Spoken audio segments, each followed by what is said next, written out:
Hello everyone, my name is Evan Zakia. I'm a graduate assistant here at the University Speaking Center. And I'm introducing a couple of videos that are designed specifically to reinforce some of the major elements and ideas of persuasion and persuasive speaking. So these videos are designed to simulate some of the experiences that you may actually encounter as a consultant here at the University Speaking Center. So the first couple videos that I want to introduce deal specifically with the goals of persuasive speaking, which is really kind of one of the things that you want to establish as you're working with a speaker right from the beginning. So what is their persuasive speech designed to do? Right, so persuasion is generally communication, both verbal and nonverbal, that requires our audience to do something. It either is going to reinforce or change their behaviors, their attitudes, their beliefs. So persuasion at its root or at its heart deals with moving an audience to action. Okay? Now you can do that in a variety of ways. And the four major goals of persuasive speaking would be deterrence, adoption, continuance, and discontinuance. So we're going to watch 4 videos that deal with each of these goals to try to figure out exactly what they mean and exactly how we can apply what we know about these goals to a consultation situation. Hi Natalie, I'm Andrea. I'll be your consultant for today. Can you tell me when your presentation date is? It's Friday, so in like 3 days. Okay. Yeah. And, okay, we're working on organization today, so tell me a little bit about your topic. What would persuasive speech do? I'm pretty much talking about persuading my audience to bike or walk to campus instead of drive their car. Okay, so why do you think that would be better than driving, walking, or biking? Well, you know, saving money. You know, they're not spending the gas money. Also, they're getting exercise by walking, and it's better for the environment. Alright. So basically you just want people to take on a different behavior. Yeah, if they're driving to campus, definitely. Yeah. Okay. Well, we actually have a tip sheet and it's the goals of persuasive speaking, and it sounds like your presentation is focused more towards adoption, which would be, just like what we said, an action that asks listeners to demonstrate their acceptance of an attitude, belief, or value by performing the action suggested by the speaker. What do you think about that? I'm not really sure. Okay. What does that exactly mean? Pretty much it's just asking your audience to do something. Okay. Does that make a little bit more sense? Yeah, like I'm just asking my audience to walk or bike. Yeah. Okay. Exactly. Hi, my name is Natalie. I'll be your consultant today. What's your name? Natalie. My name is Andrea. Okay. Well, what are we going to be working on today? I have a persuasive speech for my Health 241 class, and I'm trying to get people to stop smoking. Okay. So, like, what are your reasons for them to stop smoking? Well, it would be healthier for the person, and the family wouldn't be exposed to, you know, secondhand smoke, and then wouldn't be as expensive, you know. Okay, that sounds good. We actually have a tip sheet on the goals of persuasive speaking, and it sounds like you are doing discontinuance. Okay. This is the opposite of adoption. When your action goal is discontinuance, you want your listeners to stop doing something. Okay. So, like, if they're smoking now, you want them to stop. Right. Hi, my name is Andrea, and I'll be your consultant today. What's your name again? Natalie. Natalie. Okay. So tell me what you're working on today. I'm actually giving a persuasive speech to my local PETA branch. PETA, the People for Ethical Treatment of Animals? Yeah. Yeah. Okay. Continue. Well, basically I want to persuade them to not buy animal fur. Okay. You know, any kind of clothing or anything with animal fur on it. Okay. So why would you not want people to buy animal fur? Well, I mean, first and foremost, you know, it's, you know, innocent animals are dying for that piece of clothing. The fur trade is unregulated by the government. And also, you know, you're going to pay so much more money for a fur garment than you are for, like, a fake fur garment. Right. So. Okay. So basically you want people to, if they haven't already bought fur, you don't want them to start buying fur, right? Yeah, these are all people that have not bought fur before. Yeah. Okay. Well, we actually have a tip sheet, and it's called The Goals of Persuasive Speaking. It sounds like you are focused more towards the deterrence. And that's an action goal that asks the listeners to demonstrate their acceptance of an attitude, belief, or value by avoiding a certain behavior. So like we said before, if they haven't bought it already, you don't want them to start now. Yeah, exactly. Yeah? Okay. Hi, my name is Natalie. I'll be your consultant today. What's your name? Andrea. Andrea. Okay. So what is your presentation on? I'm giving a persuasive speech for my education class. I'm trying to get them to continue listening to music while they study. Okay. So what are your reasons for them to continue listening to music while they study? Okay. Well, studies have shown that when you listen to music while you're studying, it relaxes your mind, and you're able to study most effectively when you're calm. Okay. Well, we actually have a tip sheet on the goals of persuasive speaking, and it sounds like you will be using continuance, which is an action goal that asks the listeners to demonstrate their acceptance of an attitude, belief, or value by continuing to perform a certain behavior. Okay. Can you explain the acceptance of an attitude, belief, or value again? So, by your audience continuing to listen to music while they study, they're showing that they accept the belief that listening to music while they study is better for their study skills. Most effective. Okay. Yeah, exactly. Okay, so now that we've talked about the goals of persuasive speaking, and we've kind of established those goals and what specifically they are, when we're in a consultation after we've established those with our speaker, perhaps it would be helpful then to move on to what we call the tools of persuasion. Now, the tools of persuasion are logos, pathos, and ethos. And studies have shown that the most effective and most persuasive arguments are those that incorporate all three elements of persuasion.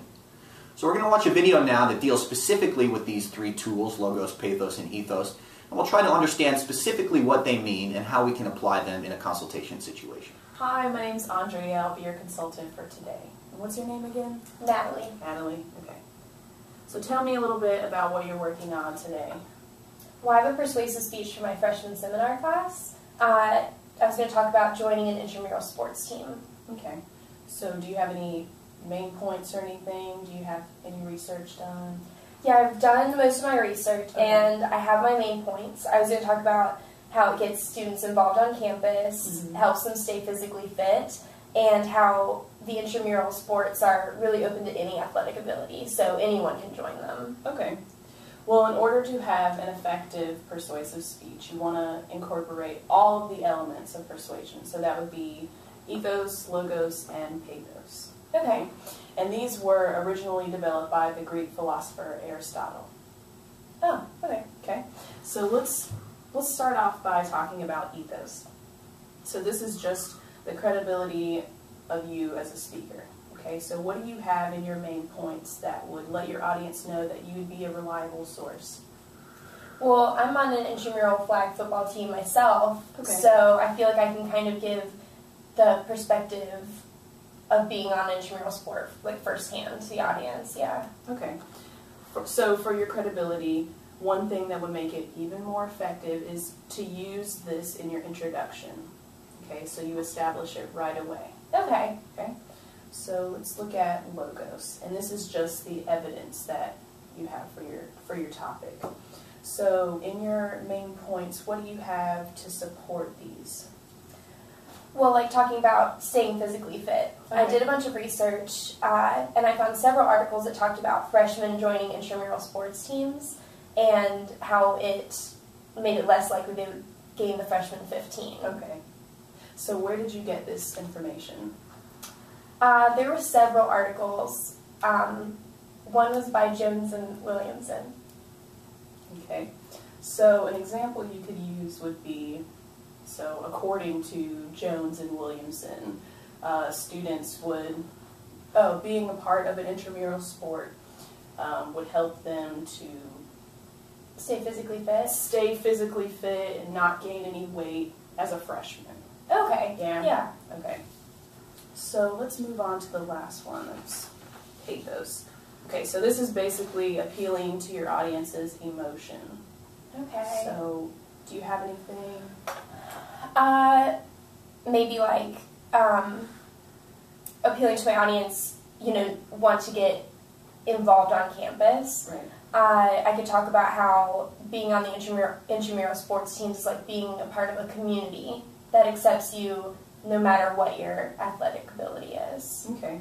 So maybe you could give some vivid examples of this, of your experience of being on the intramural sports. Maybe you could ask some rhetorical questions, something like that. Okay. Like talk about the friends that I've made and things like that? Yeah. Okay. Yeah, that'd be good.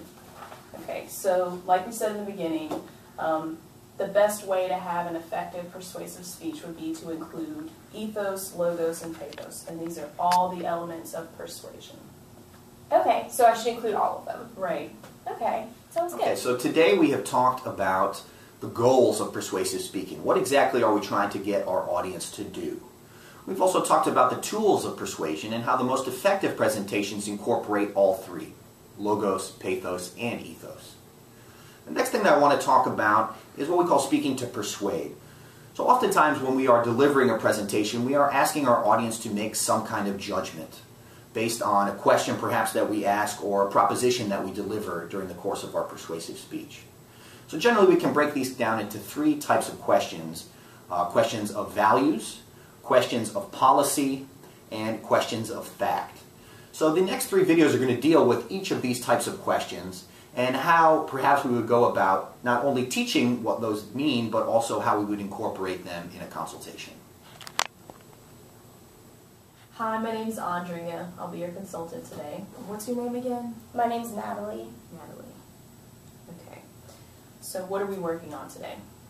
I have a persuasive speech for my Health 200 class. I was going to talk about not binge drinking. Okay. So what are the reasons for that? Well, I've done a lot of research, and I found a lot of medical articles that talk about the effects on your liver from binge drinking, and that could lead to a shortened lifespan. Also, some of my research has talked about binge drinking creating problems in the family. Okay. So it sounds like you're dealing with questions of fact. So you want your audience to make judgments on factual evidence, right?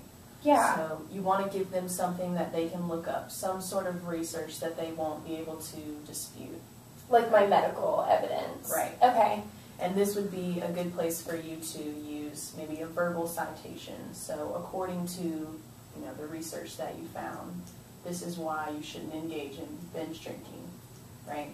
Okay, so tell like the article and the author that I got my Right. information from. Yeah.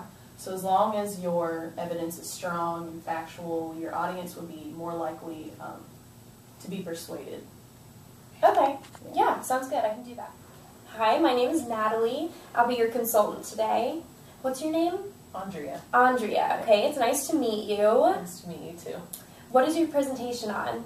Well, I'm doing a persuasive speech for my communications class, and it's on not engaging or not supporting the death penalty. Okay. So what are some of your reasons? Okay. Well, I think that, everyone deserves, a second chance or a right to change. And I know most religions, most of the major religions don't support killing. Okay. Okay, well, we actually have a tip sheet on speaking to persuade. It sounds like you're using questions of value. Okay. These basically require our audience to make judgments based on values, such as their own beliefs about what's right or wrong, moral, immoral, good or bad, things like that. Okay. So when speaking about questions of value, you need to justify your own opinion. You also need to think about your audience. So like you said that most religions don't condone killing. What religions do you think your audience are part of? I think most of them are Christian, and I know a few Muslims. Okay, so maybe to appeal to your audience, maybe you should list those religions. Okay. So then you're appealing to their beliefs and your own. You're relating your beliefs. Okay. Okay. That makes sense. Yeah. Hi, my name's Andrea. I'll be your consultant today. And what's your name? Natalie. Natalie. All right. What are we working on today? I'm actually giving a persuasive speech. This one's about, I'm persuading my audience to not text while driving. Okay. So, why do you want your audience to stop texting while driving? Well, most importantly, it's against the law. It's been proven to be dangerous. You can get in an accident, cause serious injury, or you can even just get a ticket or be fined for doing it. Okay. We actually have a tip sheet on Speaking to Persuade, and it sounds like you're dealing with questions of policy. So first off, you want to require your audience to do something, okay? And that's not texting while driving. Yeah.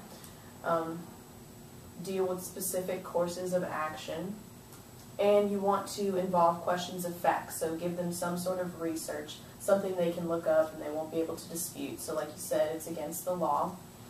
And it can have, questions of value or belief. So, since you're dealing with questions of policy, you're asking your audience, should I obey the law or not? Okay. Right? Yeah. Okay. Yeah. Good. And since mine mostly involve questions of fact, is that okay that I didn't use any questions of value? You could use it or not. It just really depends on your audience. Okay. Yeah. Okay, so it's just as persuasive. Yeah. Okay. Okay, we've covered a lot of ground in these video workshops thus far. We've talked about the goals of persuasion, we talked about the tools of persuasion, and we've also talked about speaking to persuade. So what is the difference between questions of fact, questions of value, and questions of policy? What we want to address next is adapting to our audience. I think this is an often overlooked element of persuasive speaking, and one that is absolutely critical to crafting an effective proposal. So before you start speaking, or before you start to deliver your speech, you're going to want to determine what is your audience's pre-existing attitudes, values, or beliefs about your subject. Do you feel perhaps that they are going to be already in favor of your proposal? Perhaps they may have no opinion, or they're ill-informed about the topic that you're speaking on. Or perhaps they are opposed to your proposal. Now, determining what your audience's beliefs and values are before you present is absolutely critical to crafting an effective proposal that appeals to that type of audience. So what we're going to do now is watch a consultation video where we talk about persuasion and specifically how we would adapt to our audience in this specific consultation situation. So let's go ahead and take a look at that video, and I think it will explain a lot of what we're talking about when we talk about adapting to audience. Hi, my name is Natalie. I'll be your consultant today. Okay. What's your name? Andrea. Andrea. Okay. Nice to meet you. So what is your presentation about? I'm giving a persuasive speech to my communications class on using wooden pencils versus mechanical pencils. Okay. So how do you have like main points? Yeah, I do. So first, it'd be better for the environment. It's more convenient, you don't have to worry about if it's number 2. You don't have to worry about the lead size or anything like that. And it's cheaper. Okay. Okay, sounds good. Well, let's think about your audience. We have some tip sheets here on adapting to your audience's attitude. Like, do you think that your audience is in favor already of your argument? They have no opinion, or do you think they're really opposed to it? Okay. Not really sure right now, but could you just explain each one? Yeah, definitely. Okay, so let's say if your audience is in favor, then they may already be using wooden pencils. Okay. So maybe you would be persuading them to persuade other people to begin using wooden pencils. Okay. Because they already are doing it. Okay, so maybe if your audience has no opinion, then they could either be neutral or apathetic. Okay. So if they're neutral, then they have no opinion because they don't really have information. So maybe your information will talk for you. Okay. So your argument about, you don't have to worry about it being number 2, things like that, they should be easier to persuade just through your information. Okay. But if they're apathetic, then they don't have any opinion because they may not care about the topic. So you need to make sure that your information is persuading them to care. So, like when you said it was cheaper, everyone wants to save money. So you're getting them to care about it. So not just saying what my main points are, but actually supporting each one. Exactly. Okay. So let's talk about if they're opposed. Okay. Well, if they're opposed, then your strategy will have to depend on whether their attitude is slightly negative or totally hostile. Well, if they're slightly negative, then you'll really need to focus on the logos of your speech. You'll need to give evidence of why they should switch their opinion. If they're hostile, though, you'll need to kind of use a more indirect approach, Okay. you know, because they already have big feelings about this argument. Okay. So, let's see, do you have kind of a feeling what your audience might be thinking? I think they might be opposed. Okay, But like maybe slightly just- or Yeah, just hostile? slightly negative. Slightly negative. Yeah. Okay. Well then, we'll have to focus a lot on the logos of your speech. Okay, so this is my supporting evidence, right? Exactly. Yeah. Okay, so the next video that we're going to watch is going to be specifically designed to crafting an effective persuasive argument. So an effective argument generally consists of three elements. On the one hand, you have your claims. So what are you claiming in your speech? You also have evidence. So what evidence do you use to support those claims, to reinforce them? And then finally we talk about warrants, which basically explain why your evidence supports your claim. It's really critical to have all three elements when you're crafting an argument. And I think this next video will go a long way to explain what specifically those elements are and how they function together in crafting that effective argument. So let's go ahead and take a look at that video now. Hi, my name's Natalie. I'll be your consultant today. What's your name? Andrea, Andrea. Alright, it's nice to meet you. nice to meet you too. It looks like we're working on practice today, so you kind of feel good about your speech already? Yes. A little bit? Alright. Well, today you'll give your speech. I'll write down some notes while you're doing it. You'll come sit back down. I'll give you some feedback, some things you did good on, some things that maybe we should work on a little bit. Okay. And then at the end of the session, you'll take a little survey. Okay, sounds good. Okay, awesome. Were you ready to give your presentation? Yes. Okay, whenever you're ready. Okay. Good afternoon, everyone. My name is Andrea Williamson, and I'll be talking to you today about growing your own home garden. So there are three main reasons why it would be beneficial to you. One would be to avoid pesticides. Number two would be because it's cheaper. And three is just more convenient.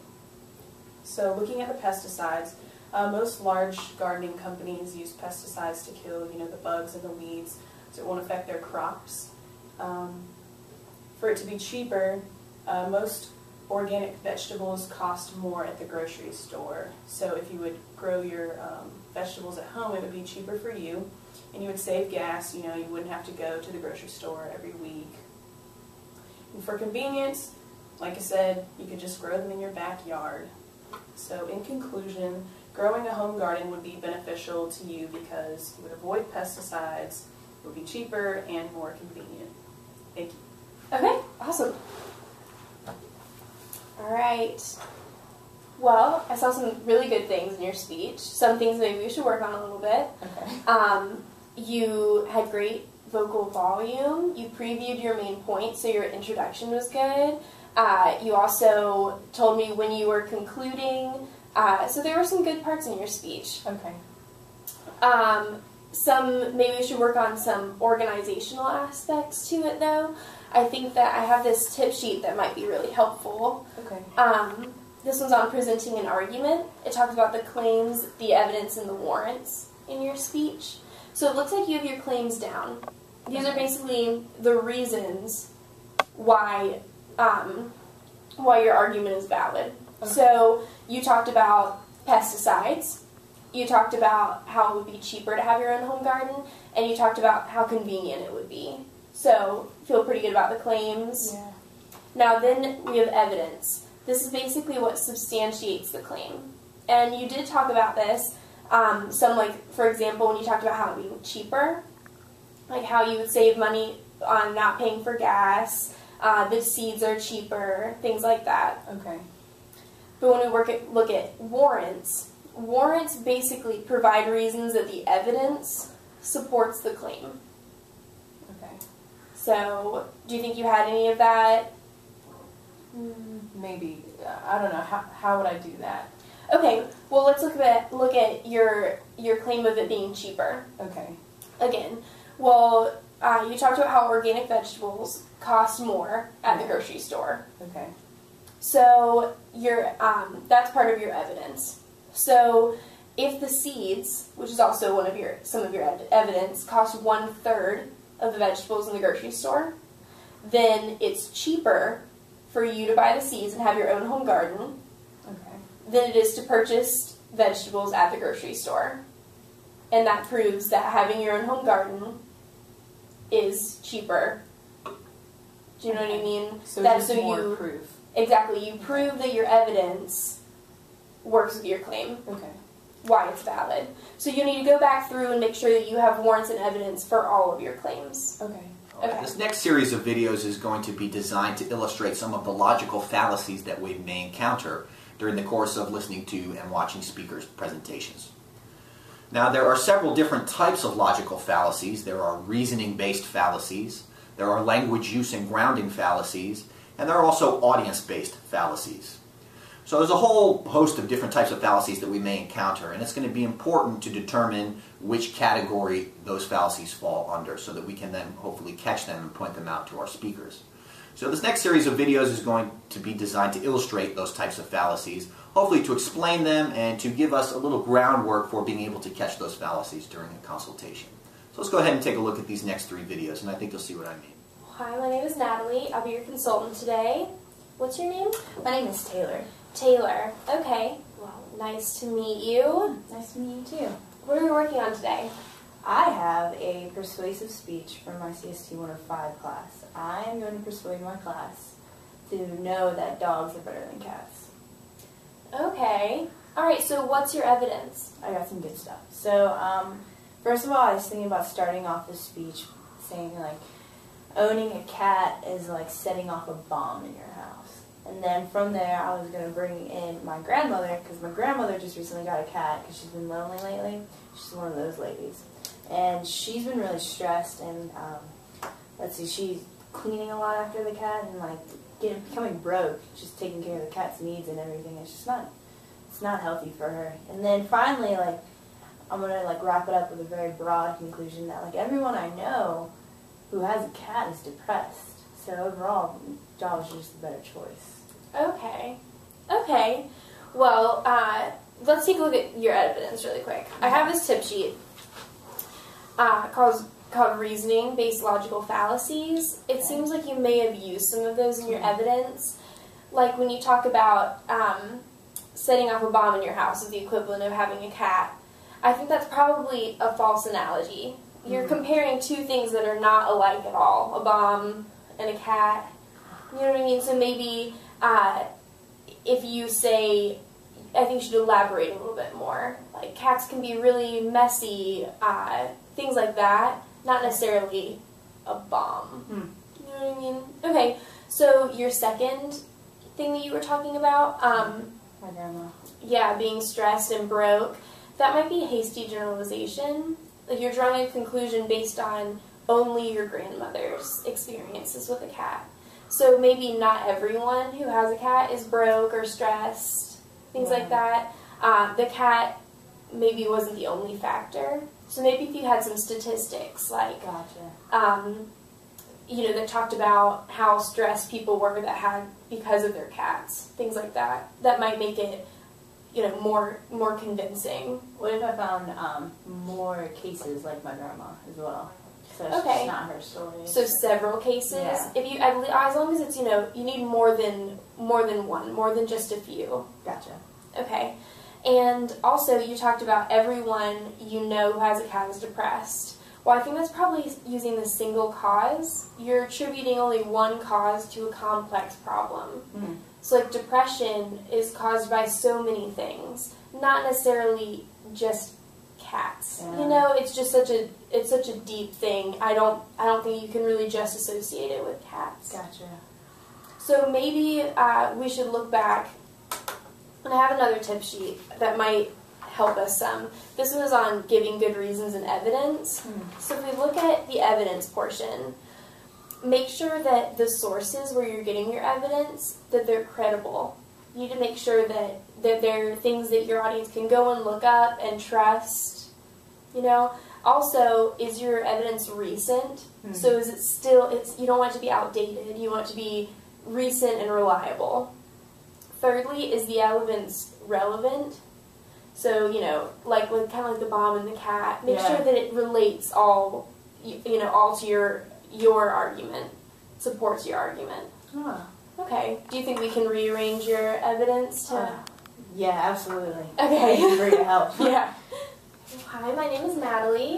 Hey, I'll be your consultant today. What's your name? Taylor. Taylor. Okay. So what are we working on today?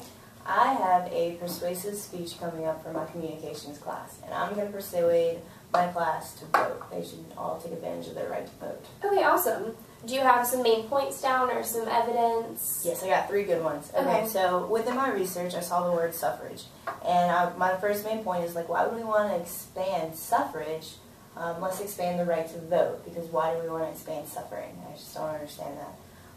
My second main point is I've done some research, and I found that 60% of registered voters actually voted in the last election, and yet gas prices are still increasing. So that's just not good. Something has to happen there. And then the last point is that Americans have the freedom to vote because we are in a free country, and yet we are free people. Okay. Yeah. Okay. So take advantage of... Okay. The freedom. Well, listening to your evidence sounds like you have some good points, but I think I have a tip sheet that might help us with a couple of them. This tip sheet's on language use and grounding logical fallacies. It sounds like your first point, when you were talking about expanding suffrage, is a language use fallacy called equivocation. Did you actually know that suffrage is the right to vote? No, I just kind of assumed since suffrage sounded like suffering that it was just the same kind of meaning, suffrage, different kind of tense. Yeah, totally understandable. Well, with equivocation, it's kind of assuming that, a word means something, or maybe the word has 2 definitions. So with this point, you might want to rework it. Yeah, that one. Let's see. Your second point, your statistic, about 60% of registered voters went to vote. That was a really good statistic. But relating it to gas prices sounds kind of like a grounding fallacy called non sequitur. Basically, that's a claim that's irrelevant to, or it's unsupported by the evidence. Gotcha. So, the gas price is still rising. Didn't necessarily have anything to do with less people going to vote. Maybe if you had worded it like, unfortunately gas prices are still rising, and if more people were voting, then maybe we could change that. Just rewording it might make it better. Your third point about Americans having the freedom to vote. That's good. Yeah, well, because we're free people and we're in a free nation, it kind of sounds like the grounding fallacy begging the question. Which is kind of like, you're saying we have freedom, we're free people, we're a free nation. They're all kind of redundant. So maybe if you change the wording a little bit, you could say Americans have the freedom to vote because it's written in the Constitution, and we should take advantage of it. Just reword it a little bit, and we could take out some of those fallacies. Do you think we can do it? Oh, absolutely. Okay. Hi, my name is Natalie. I'll be your consultant today. What's your name? Taylor. Taylor. All right. So what are we working on? Okay, we are going to work on my persuasive speech that I have for my communications class. I'm going to persuade my audience not to live on campus because it's not beneficial, and I'm actually going to try to persuade them to abolish on-campus housing altogether. Okay. So, do you have any main points or some evidence that you were thinking of talking about? Yeah, I got 3 rough main points. My first main point is 80% of incoming freshmen actually want to live off campus. Therefore, we should just get rid of on-campus housing because the majority of them already want to live off campus. Okay. Second point is that students have been living off campus since universities have existed. Since they've been already doing it for so long, all students should just live off campus.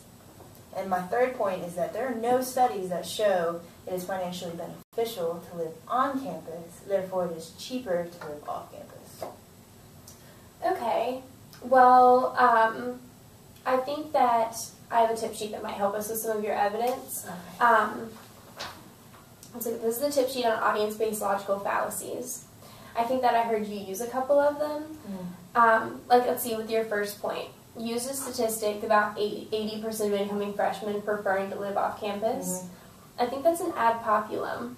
Basically, just because it's popular opinion doesn't mean that it's effective to use as a justification for your claim. Gotcha. So, Like for example, I think we can assume that most people would prefer to not pay taxes.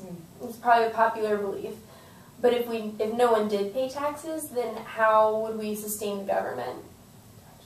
So just because it's the popular belief doesn't necessarily mean that it's always right. Okay, so let's look at your second point. Talking about students have been living on campus, or living off campus, since universities have been around. I think that's an appeal to tradition. Basically, when someone claims that we should continue to do things the way we've always done them, simply because we've always done them that way. So, although people have lived off campus since colleges started, doesn't necessarily mean that nothing should be changed. So maybe you should do a little bit more research on that and figure out, maybe elaborate a little bit more on that point. Okay, good point. So let's look at your third point. That no students or no studies have shown that it's financially beneficial to live on campus. Well, I think that's an ad ignorantum. Oh, okay. Gotcha. Okay. Basically, you're attempting to prove an argument is true by claiming that its opposite cannot be proven. Gotcha. So just because there haven't been studies that have shown this doesn't necessarily mean that it's true. So if there's no evidence, then how can you prove that it's cheaper? So just because there's no studies that show one point, it doesn't mean the opposite's true. Exactly. Gotcha. You know, what if, since there's been no studies, it could mean that living on campus is cheaper. Okay. So you can't necessarily assume that it's correct just because there isn't proof. So maybe you could find a different statistic that still, that still showed your claim, but not necessarily. Or like compare prices. You could, you could definitely, go on your own, compare some prices of on-campus versus off-campus, and do your own little study to prove your point. Okay. Yeah. Do you think we can work on those some? Absolutely. Okay. So I want to just offer a couple of concluding thoughts, because I know we've covered quite a bit of ground during the course of this video workshop series. We've talked about things like the goals of persuasive speaking. What exactly are we trying to do and to get our audience to do? We've talked about the tools of persuasion. Are we using logos, pathos, and ethos, remembering the fact that the most persuasive arguments are those that incorporate all three? We've also talked about speaking to persuade and the difference between questions of value, questions of fact, and questions of policy. We've talked about the absolute necessity of being able to adapt to our audience so that we can craft the most persuasive presentation that we can, targeting a specific audience. We've talked about the various ways to craft an effective argument, keeping in mind claims, evidence, and warrants. And finally, we've talked about logical fallacies, how to identify them, and perhaps how we can go about transforming them so that they become a solid argument, a solid piece of evidence, and not something that is fallacious. We hopefully, through the course of this workshop, too, you have seen what it's like to be in a consultation and how we can use this knowledge and adapt it to a speaker so that they can deliver the most effective presentation that they can. So hopefully you'll keep these things in mind as you engage in consultations here at the Speaking Center, and I wish you the best of luck in helping out with these types of persuasive situations.